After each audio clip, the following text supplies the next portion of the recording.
Dice: queridos hijos, os amo con amor materno y con paciencia maternal espero vuestro amor y vuestra unidad. Oro para que seáis la comunidad de los hijos de Dios, de mis hijos. Oro para que como comunidad os vivifiquéis gozosamente en la fe y en el amor de mi Hijo. Hijos míos, os reúno como mis apóstoles y os enseño cómo dar a conocer a los demás el amor de mi Hijo, cómo llevar a ellos la buena nueva, que es mi Hijo. Entregadme vuestros corazones abiertos y purificados, y yo los llenaré de amor hacia mi Hijo. Su amor dará sentido a vuestra vida, y yo caminaré con vosotros. Estaré con vosotros hasta el encuentro con el Padre Celestial.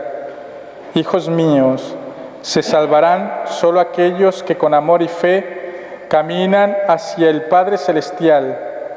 No tengáis miedo, estoy con vosotros. Tened confianza en vuestros pastores como la tuvo mi Hijo cuando los eligió, y orad para que ellos tengan fuerza y amor para guiaros. Os doy las gracias. Quiero empezar con una anécdota que me recuerdo que tendría unos 8 o 9 años cuando me pasó esto, y que me hace recordar pues un poco este mensaje, ¿no? Allí en México tenemos mucha madre, pero en todos lados también. Y el día 10 de mayo, desde hace muchísimos años, se celebra el Día de la Madre.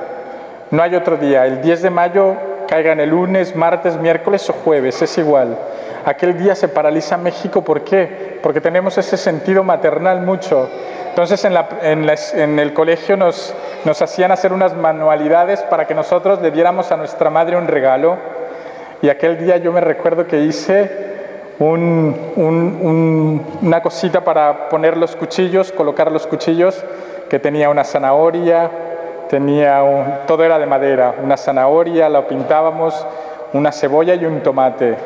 Y yo estaba feliz porque le llevaba aquello a mi madre, le llevaba un regalo. Y recuerdo que estaba de espaldas en la cocina y le digo: te he traído un regalo que he hecho con mis manos. Y mi madre volteó y lloraba en aquel momento, y me dijo lo siguiente, me dijo: ya me gusta que me des regalos, pero lo que más me gustaría es que te portaras bien. En aquel momento casi tiro el regalo a la basura. Pero comprendí que en definitiva no solo las madres nos piden esto, es que la Virgen María nos pide exactamente lo mismo. Ya le gusta que le demos regalos y regalos grandes, pero lo que más le gusta es que nos portemos bien y más todavía. Es que lo entreguemos todo, no solo por ella, sino por aquellos que nos ha dado en torno nuestro esposo, nuestra esposa, nuestros hijos, nuestros amigos, los vecinos, todos aquellos que más nos cuesta. Pues entonces este es el sentido que la Virgen nos pide. Fijaos bien, la Virgen quiere que formemos una comunidad de apóstoles.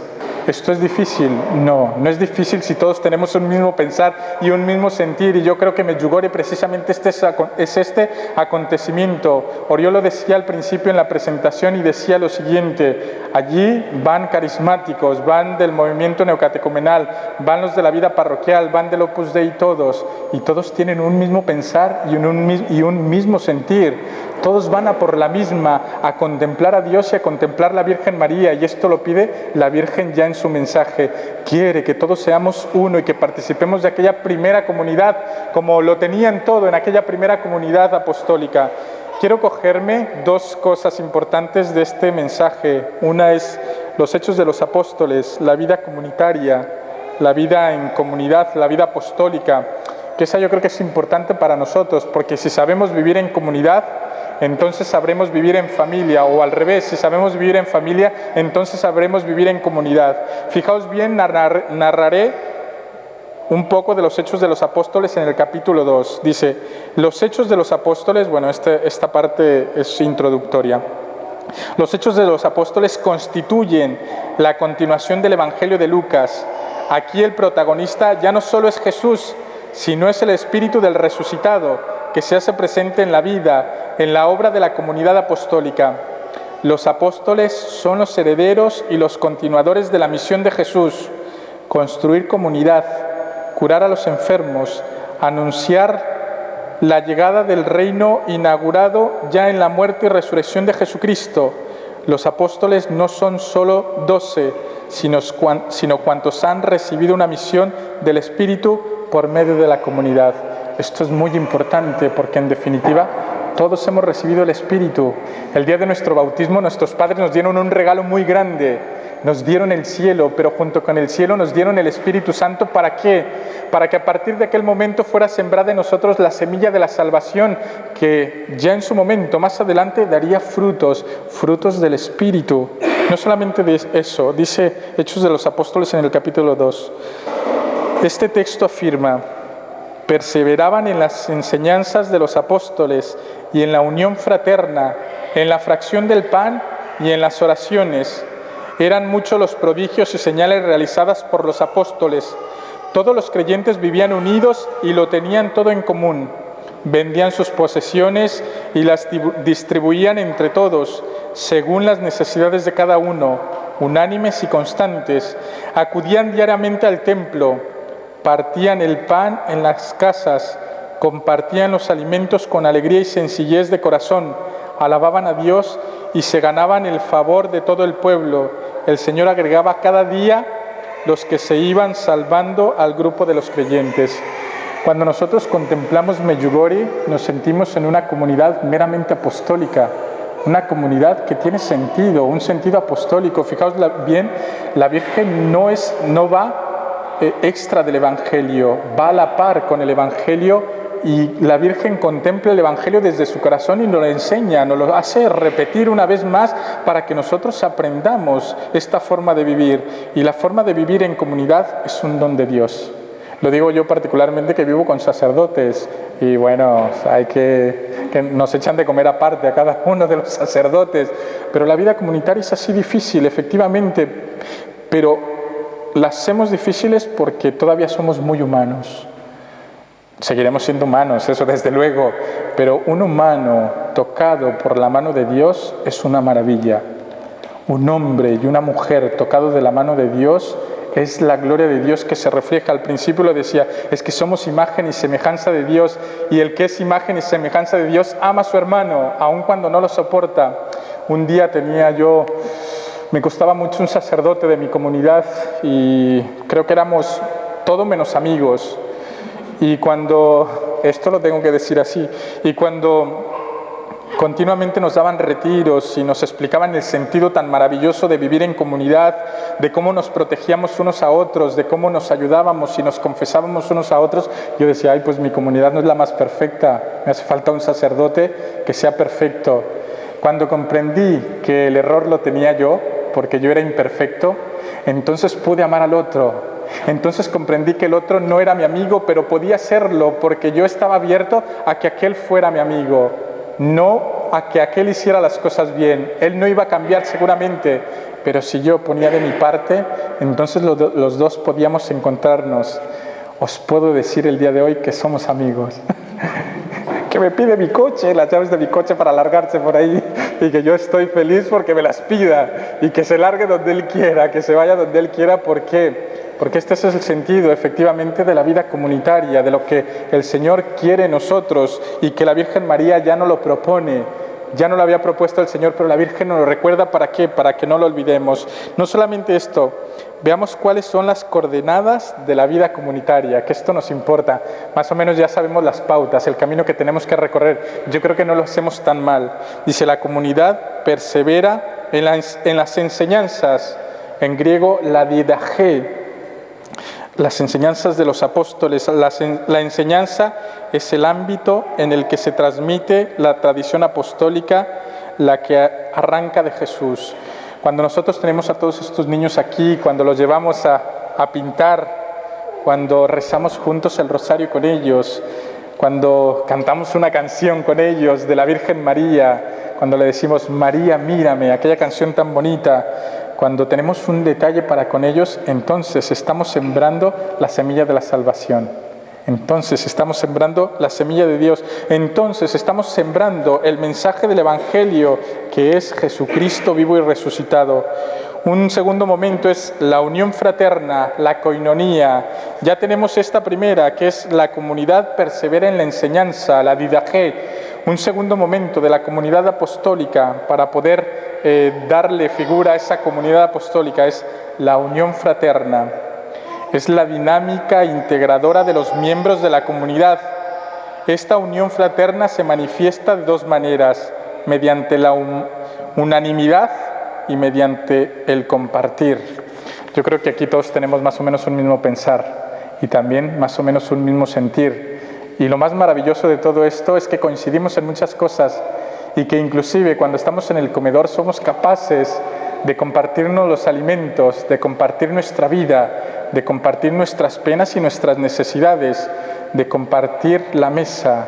Ya con esto, entonces, es un indicio maravilloso de que estamos cumpliendo no solo la voluntad de Dios, sino que escuchamos la palabra de la Virgen María, de la Madre que nos enseña y que se preocupa por nuestra enseñanza. Un tercer momento, dice, la unión fraterna, La segunda manera de expresar la unión fraterna es el compartir.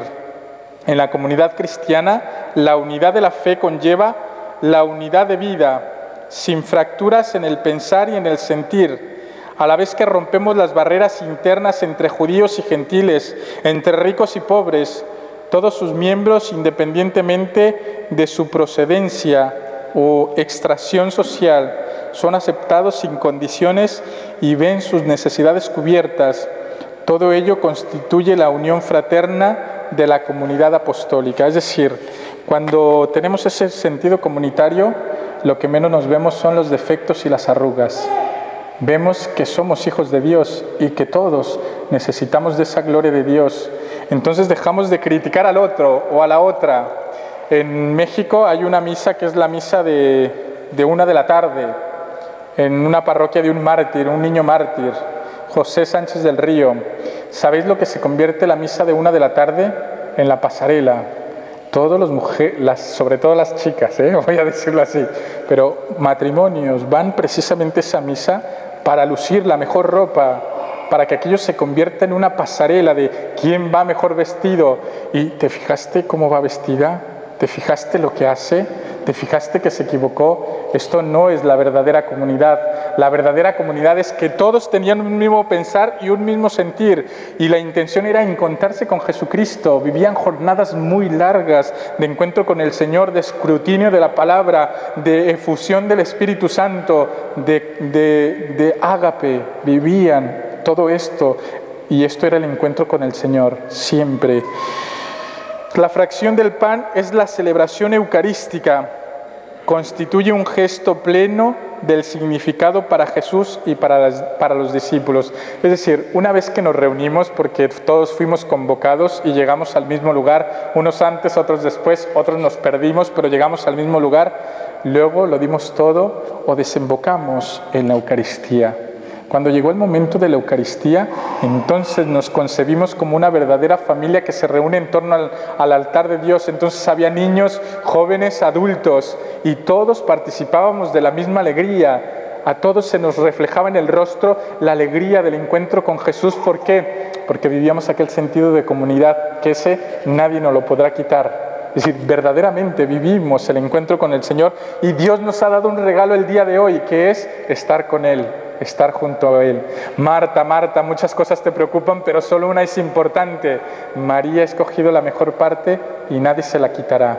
Es decir, tenemos mucho trabajo y lo hemos dejado allí y seguramente que lo haremos tarde que temprano, pero hoy hemos escogido la mejor parte y esta mejor parte es estar a los pies de Jesús, viviendo esta comunidad. Esto dije que era opcional. Bueno, un tercer camino en el que nos vamos configurando a una verdadera comunidad apostólica es el testimonio, el martirio, el testimonio de la resurrección. Es decir, una vez que nos hemos llenado de este alimento que nos salva, una vez que nos hemos enriquecido con el don de la comunidad, entonces vivimos, damos testimonio de lo que aquí hemos vivido. Y dar testimonio es entregarnos nosotros mismos hasta entregar su vida. Cuando San Pedro, que huía del martirio, se marchaba a Jerusalén porque decía que allí mataban a los cristianos en Roma, se le aparece Jesús y le dice: ¿a dónde vas? ¿A dónde vas, Jesús? Voy a ser crucificado nuevamente en Roma. Entonces entendió que no estaba dando todo el testimonio que tenía que dar. Entonces entendió que tenía que volver con los cristianos y hacerse a una con ellos. Entonces comprendió que el sentido comunitario se le estaba olvidando y que tenía que regresar a ser martirizado. Y efectivamente esa fue la suerte de Pedro y de muchos. Fue martirizado, ¿por qué? Porque daba testimonio del amor de Jesucristo. Me duele mucho el otro día lo que me pasó. Y me duele a tal grado que no caí en la cuenta, caí hasta después en la cuenta. Fui a la universidad y cuando comíamos había un grupo de todos hombres y había uno que blasfemaba muy fuerte. Y yo en aquel momento no tuve la capacidad para decirle, oye, me ofendes. No solamente ofendes a Dios, sino me ofendes a mí. Reaccioné muy tarde y cuando reaccioné muy tarde lo hice de una manera en plan escape, ¿no? Para que no se me vaya a pasar porque igual lo he hecho mal. Y hago un acto de desagravio ante Jesús que ha sido ultrajado. Pero claro, Dios me daba la oportunidad en aquel momento de manifestar lo que yo era y lo que amaba, y no tuve la capacidad de hacerlo. Me va pasando, efectivamente, nos pasa a todos, efectivamente, nos va pasando que a veces no nos cuesta dar testimonio de este amor que Jesús nos pide como una verdadera comunidad. Nos cuesta muchísimo. Voy a terminar esta primera parte porque voy a entrar a una segunda parte y esta del mensaje, que también es importante y que creo que también tenemos que recorrer este camino para contemplar a Dios, que es la pureza de corazón, es el preámbulo de la visión. Es decir, tenemos que tener un corazón purificado, un corazón recto, como lo decía al principio en aquella primera charla, un corazón que quiera verdaderamente amar a Dios. Dice, Cristo proclama bienaventurados los que no se contentan con la pureza exterior o ritual, sino que buscan la absoluta rectitud interior que excluye la mentira y la doble intención. Fijaos bien para los judíos lo que significaba esto, y la Virgen lo sabe perfectamente. Para los judíos la purificación las abluciones, era muy importante, y tenían que hacerse perfectas las abluciones, y cuando alguien invitaba a alguien a su casa, había una tinaja con agua que se tenía que lavar los pies, las manos desde la punta hasta medio codo, la cara y la cabeza. Ese era el sentido de recibimiento. Aquel que no lo hacía entonces no estaba completamente purificado, porque esto era tan ritual. Y me acuerdo aquella escena muy concretamente cuando una pecadora va a los pies de Jesús y el fariseo lo critica. Si este hombre verdaderamente supiera quién se le acerca, quién está junto a él, si fuera un verdadero profeta sabría que aquella mujer es una pecadora.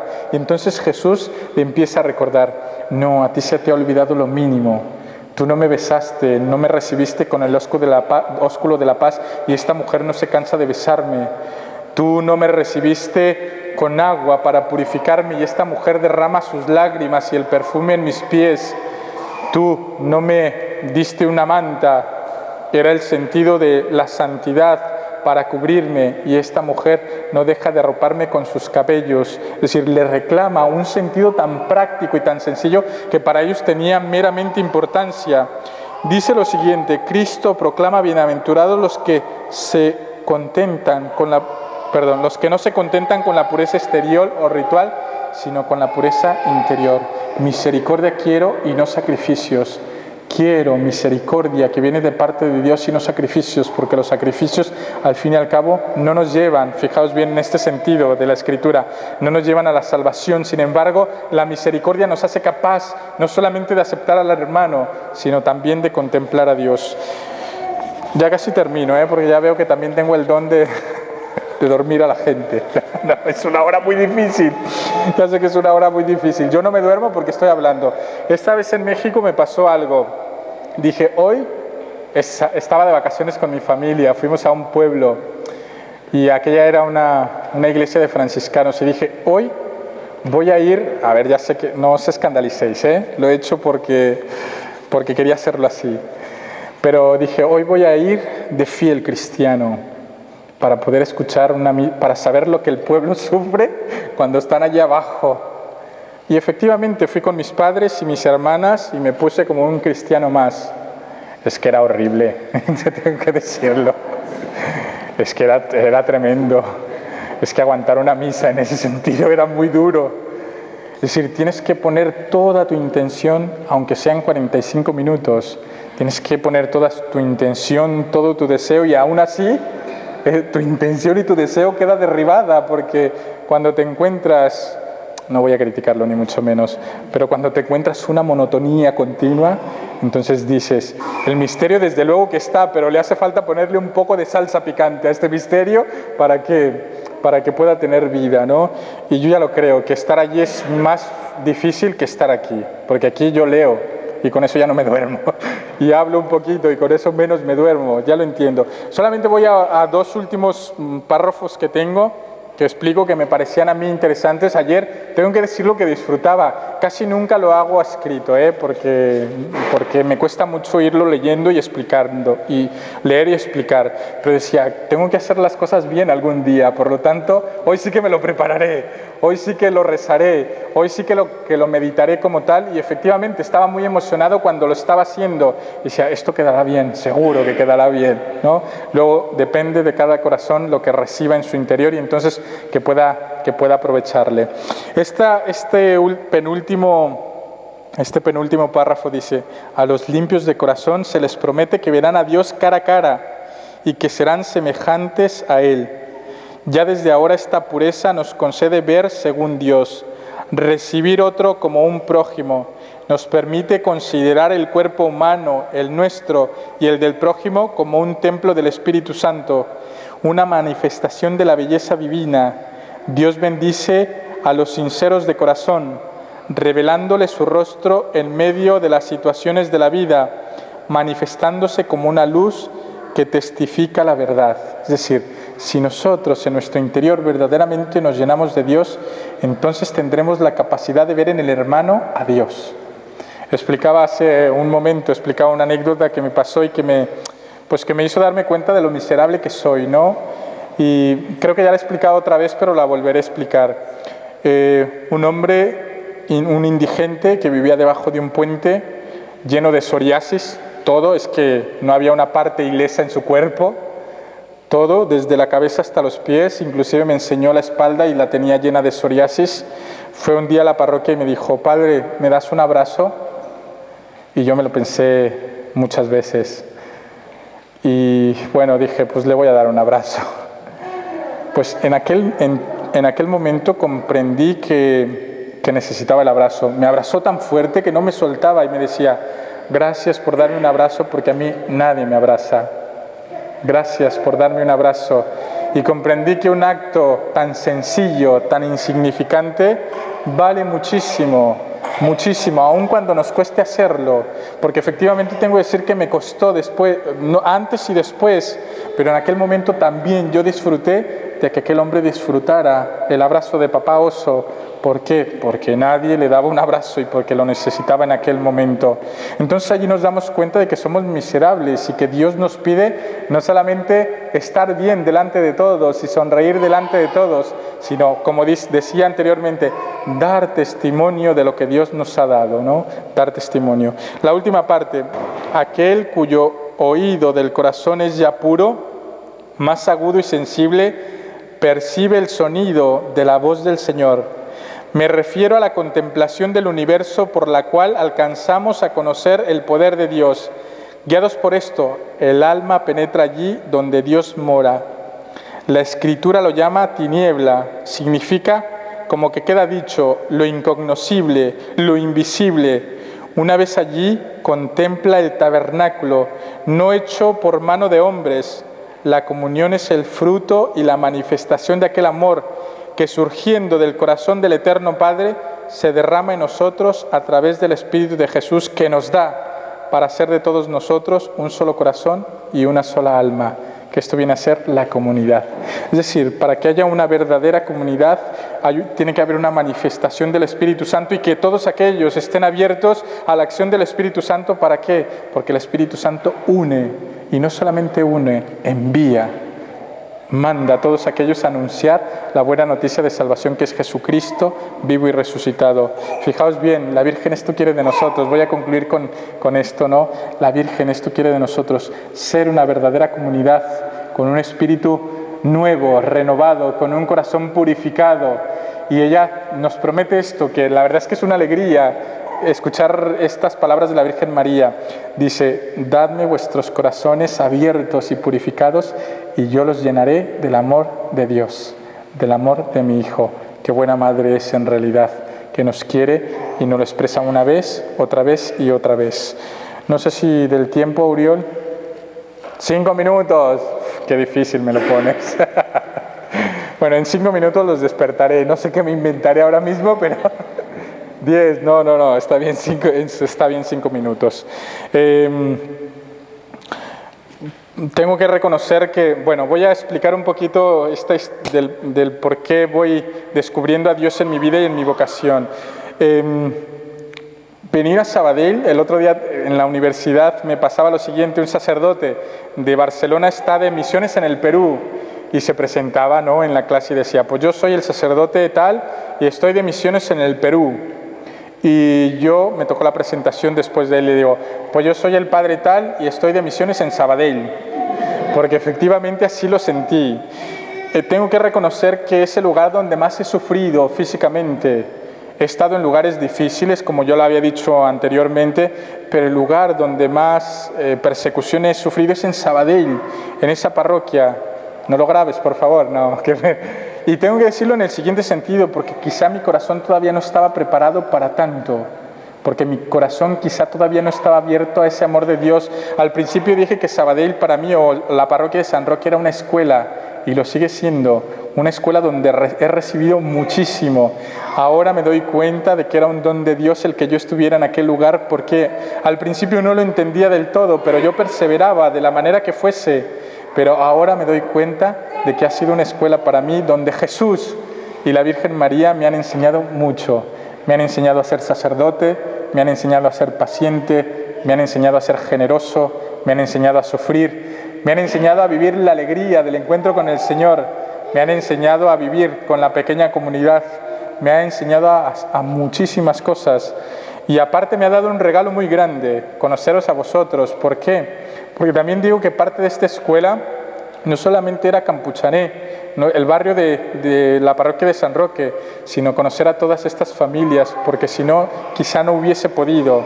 Sí, es verdad que Dios nos da solo lo que soportamos y podemos, pero también se hace más llevadero encontrando estas verdaderas comunidades cristianas que quieren vivir el encuentro con Dios. Quiero agradecer a Oriol y a todos los organizadores de estos encuentros, que son necesarios, ya lo creo yo, y que nos dan pues un plus a nuestra vida cristiana, que ya lo necesitamos y mucho.